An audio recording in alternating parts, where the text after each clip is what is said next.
Good afternoon. Good afternoon. Good afternoon. Now, I'm used to people talking back at me, so let's get that started from the outset. ¿Dónde está Jovita? Where is she? Where is she? Jovita Aranza, mi amiga. It was a real honor and a real pleasure to serve with you.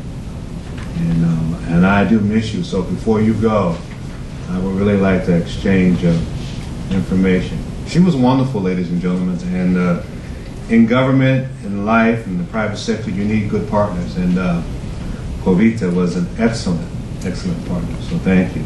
And you're looking good. Wow.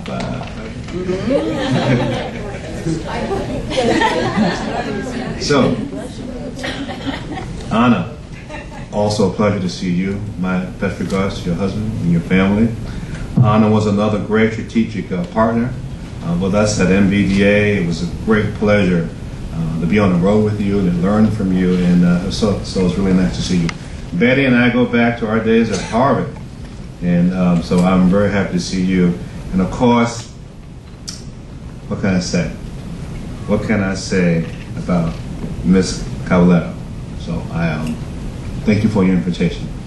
I'm very honored to be here. Now, I'm going to be very brief, and I think, where's Manny? Manny, this is my running buddy. When we've been in Africa together, and we have stories that we can't tell, and I won't tell if you won't tell.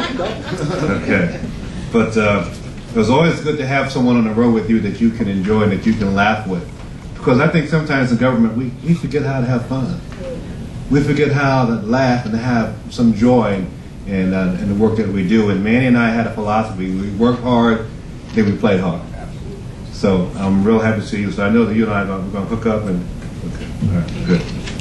So I'm here this afternoon to talk about business, but I want to change the subject and follow a little bit on what Anna was saying. But 50 years ago, President Kennedy initiated a policy called the Alliance for Progress, La Alianza para Progreso. And from that process, from that initiation, many organizations like the Inter-America Bank were started. 22 Latin American countries joined the United States in a very grand strategy to strengthen democratic governments and promote social and economic reforms in Latin America. So when I was listening to Anna, I want to shift a little bit, if you would permit me, because I like to ask the question, what happened to the Alliance for Progress? Right? What happened to it? Where are the public and private sector champions of strategic alliance and mutual interests in the Americas? Where did the imagination, the energy, and the drive to foster ties between North and South America go? Today, in the public domain, and I would dare say in the body politic, there is hardly any discussion or serious debate about the importance of strengthening U.S. ties with our neighbors to the South. A few months ago in May, I think Secretary of State Clinton did host a private breakfast with dignitaries and officers of countries of Latin America. But if you look at the dialogue that's going on in the press and in the media, you don't hear much about it. You really have to zero in. And I think that's a mistake. I think we need to revisit this area and this initiative and this drive. And why do I say that?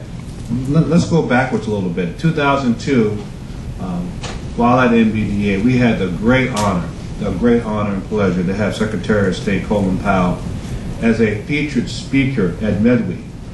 Those of you who remember his presence, it was electric.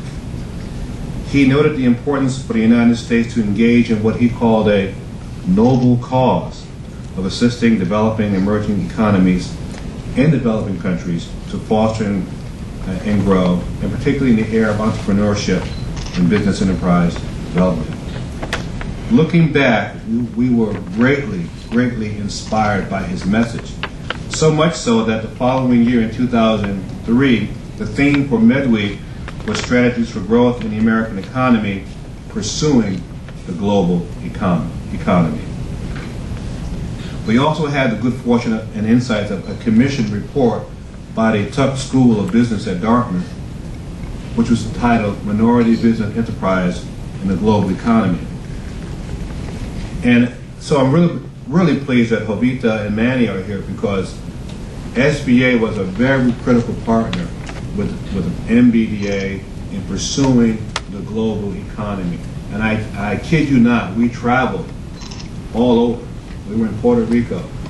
We were almost all the states of the United States. We were in Africa together. We really had great opportunities to learn from each other. But what did this report really point out? There were three key points. One is that minority business entrepreneurs were not actively engaged in the global economy. According to U.S. Census data, nearly 90% of minority entrepreneurs do not export. 90% do not export. International business, however, does not exclusively involve exports. What does it involve? Well, according to the report, it said collaboration with larger multinational companies. Minority business firms, particularly small, flexible, nimble firms, have the ability to move quickly. They have global ties and expertise and a value to larger firms who are less inclined to invest in areas that are high risk. So in listening to Anna about what she does and what her organization does about investing and taking on risk, this is a very key and unique opportunity to take advantage of what's being offered. We also at MBDA work with Overseas Private Investment Corporation, another organization which travel all around the country and parts of the world with us. I've always been committed to small and medium business enterprises, such so that my business today takes me to different parts of Africa, the Caribbean, and the South Pacific, Papua New Guinea, Tonga, Vanuatu, Fiji. And I see the same hunger there as I see in the Caribbean, and I know that exists in South America. So I asked the question, what happened to the Alliance of Progress? And why does it matter? It matters today because if you look at the strategic data that's out by the Census Bureau, and you look at the recent figures, we are losing, the minority business enterprise and women-owned businesses, we're losing ground in many respects. There's a negative trajectory of growth and enhancement that we saw going on between 2002 up to 2008 into 2009 that we're now seeing kind of level off. And I am not making a political statement. I come from the school, I'm from Iowa. You haven't met too many Republicans from Iowa, right? I know. But I'm from Iowa, and we have no permanent friends and we have no permanent enemies. We just have permanent interests. And when it comes to business enterprise, and particularly women and minority entrepreneurs, we have no permanent friends. We have no permanent enemies. We have permanent interests. And our permanent interest is what we must strategically and very carefully focus on. So how do we take a competitive and I would say comparative advantage of the United States' unique status of minority entrepreneurs and women entrepreneurs from the Hispanic, Asian, African, and Native American heritage? Let me say again what I used to say when I was national director. The United States, more than any other country of the world, looks and sounds like every other country in the world. That's a great competitive advantage for us. We have more people in this country with great diversity and background, so that as a nation, we look and sound like every other country in the world. This is our great advantage. And if we can focus our strategic advantage and our geographical location and proximity with the Americas, Central America, South America, and I won't forget Canada, and use our entrepreneurial innovative skills, I believe we would not need to manufacture nearly everything we purchase in Asia, and specifically in China, but rather let us strengthen and build the Americas. Now, I'm not anti-China. I spent over a month in China. And I came away from China with a great respect for the people. Some of the most gracious people I've ever met. Very kind, very warm. I never felt like a stranger in China. As they say, as I grew up, I didn't feel like that fly in buttermilk when I was in China. I felt very, very welcome. But the facts are the facts. We are producing an inordinate amount of our product in different parts of the world, when I think we should focus our attention on the Americans. So Anna, I took a great interest in what you had to say. That's why I gave you my card right away, because I want to work you lovingly. We also have observed over the years that minority business entrepreneurs in the global marketplace, they're really doing a lot of importation.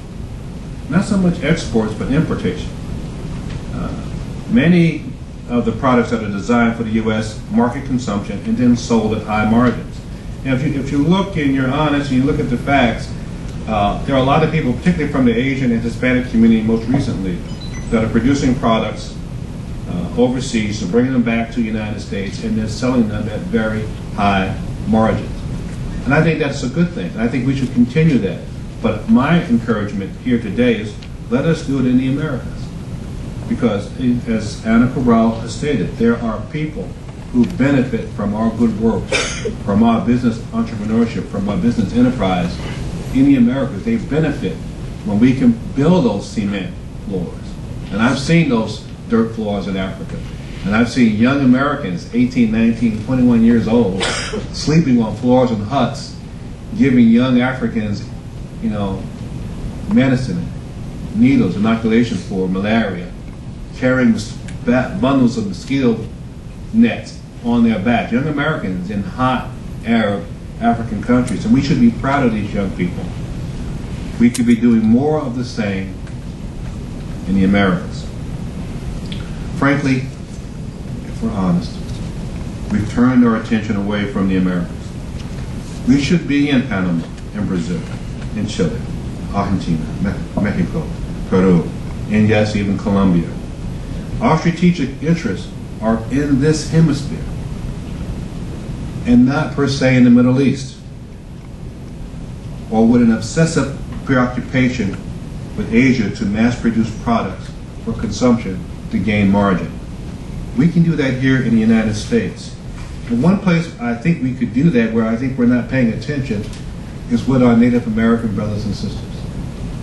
Manufacturing on native lands and having the benefit of no sales tax, no machinery equipment tax, production tax, employing their people on native lands, producing or assembling products manufactured maybe in the Americas, assembled on Native American lands, and then sold at margins in the Americas, I think may give us a competitive advantage. So we have to think out the box. We have to be very creative. And as you know, many of the tribes are doing quite well. I mean, many of them, they bought Hard Rock Cafe for cash. Didn't even blink. They said, where do I sign? Did you know that? The Native American tribes own the Hard Rock Cafe? Did y'all know that? Okay. Pretty good deal. But they're in casino businesses, yes, but they're starting to expand, and they need help. So if you look at what the Native American tribes can do and benefit from our production and investment in them, and what the Americas can do in Central America and South America, I think there are great opportunities, particularly for minority business entrepreneurs. So I say let us re-engage in this Alliance for Progress. It's been 50 years. 1961, President Kennedy proposed this. 50 years have gone by. Let us take another look. That might be a great strategic step,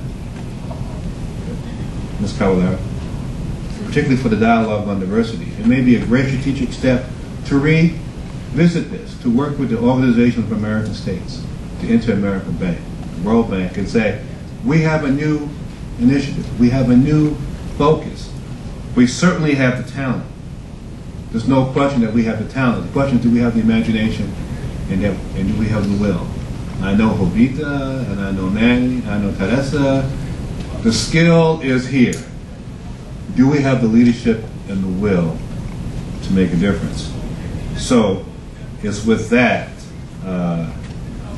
Mrs. Caballero, la señora Caballero, me siento honrado por la invitación. Muchas gracias.